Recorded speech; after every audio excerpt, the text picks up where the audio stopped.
जय जगन्नाथ सांग मैंने welcome to my fast new mini blog.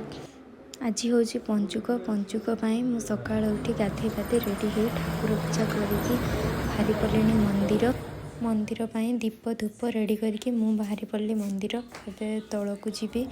आज मेघ भी होती पागटा बहुत ठंडा अच्छी एबे भी मेघ पकाउची। एबे पहुँची गली मंदिर एटा मंदिर बाहर व्यू बहुत सुंदर लगुच ना।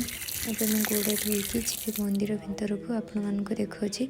देखंतु एठी केते सारा ठाकुर अछंती। एठी बहुत सुंदर लगुच मंदिरटा भी बहुत बड़टे सबू पूजा पाई भी समस्ते एठी बसी पारे। बहुत बड़ मंदिर हॉल परिका अच्छी।